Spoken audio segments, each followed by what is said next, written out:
Well, we definitely need to work out better plans in terms of understanding how to score runs. We have to stay in sync with the momentum of the game and not let the game drift away too much.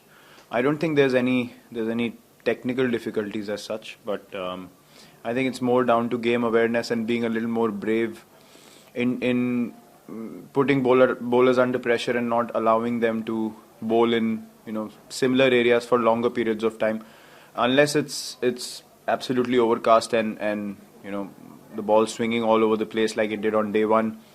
I think outside of that we need to be able to move the game forward and put the opposition under pressure, and that's key to playing and performing in difficult conditions.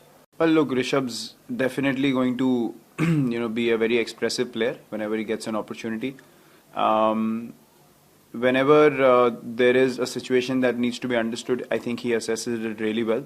Um, when things don't come off, you can say that it was an error of judgment, and that's acceptable in sport. But we don't want him to lose his positivity or his optimism in changing the situation for the team, and that's where his USP lies. And we will definitely continue to back him to play that way, and find ways to put pressure on the opposition and find ways to score runs, which is a natural game. So we're not too worried about that. I think it's up to him to understand whether it was a error of judgment and rectify it moving forward, because he has a long career with the Indian team, and certainly someone who could be a match winner for India on consistently many occasions in the future.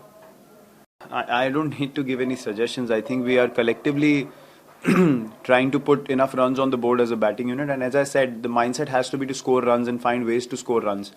You can't be too worried about getting out because you're bringing the bowler into the game completely and not moving the game forward, as I mentioned. And yeah, that's probably the only thing we need to focus. We know that as a batting unit, if we consistently put up 300 on the board, then it's a different kind of pressure on the opposition with the kind of bowlers that we have. So we understand that, and our endeavor will be to keep working on those plans and try to execute them every time that we bat. Firstly, I'm not in absolute agreement of deciding the best test side in the world over a course of one game, to be very honest. If it is a test series, it has to be a test of character over three tests. Which team has the ability to come back into the series or totally blow away the other team. It can't just be a pressure applied over 2 days of good cricket and then you suddenly are not a good test side anymore. I don't believe in that. I think it has to be a hard grind and something that definitely needs to be worked around in the future to really, at the end of three matches, where there's effort, there's ups and downs, there's situations changing throughout the course of the series, a chance to rectify the things that you've done wrong in the first game, and then really see who's the better side over a course of a three-match series or something will be a good measure of how things really are. So we are not too bothered by this result because we understand, as I said, as a test side, what we've done over the last 3-4 years, not just over the last 18 months, but over the last 3-4 years. So this is not a measure of who we are as a team and the ability and the potential we have had for so many years now. Yeah, look, very consistent. Again, they're a very effective side. We've seen that over the years. They're a very structured side and they like to play their cricket in a certain manner. So, as I said, you need to find ways to disrupt that. If you don't put their bowlers under pressure, then they have the fitness and the consistency to bowl long spells and keep bowling all day in the same areas and trouble you. And the more momentum you give them, then invariably they get the breakthroughs they want. So, as I said, our endeavor from here on will be to try and score runs and not worry about getting out and in testing conditions. That's the only way you can score and put the opposition under pressure. Otherwise, you're just literally standing there hoping that you don't get out, and eventually you will because you're not being optimistic enough. And I think you have to take more risks and calculated risks and be confident about taking those risks against a quality bowling attack like New Zealand. Yeah, look, we will continue to reassess, continue to have conversations around what are the things that are required to strengthen our side and not follow or fall prey to a certain pattern. I think evolving with the game and improving yourself with the game is a very, very important thing. And when you've been a top side for a few years in a row, you don't want to suddenly drop your standards, and we need to keep up with the demands of the game and understand exactly where we need to rectify the areas that need to be rectified as a team.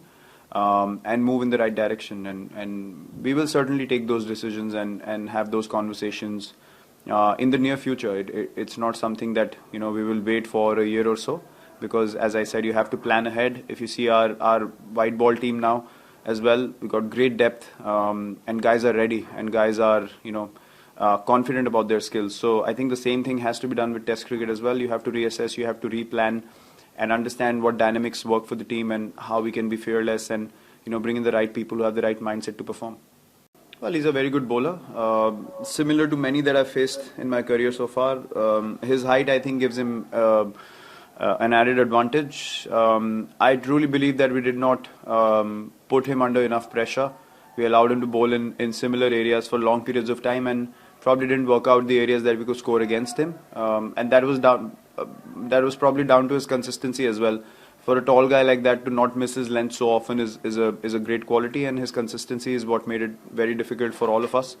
So yeah, nothing drastically different from something that we have faced over the years. But yeah, just his consistency from the height which he bowls at, and his accuracy was something that worked in his favor, and he's had a great start to his career, and his numbers are what they are because he's very consistent with the ball.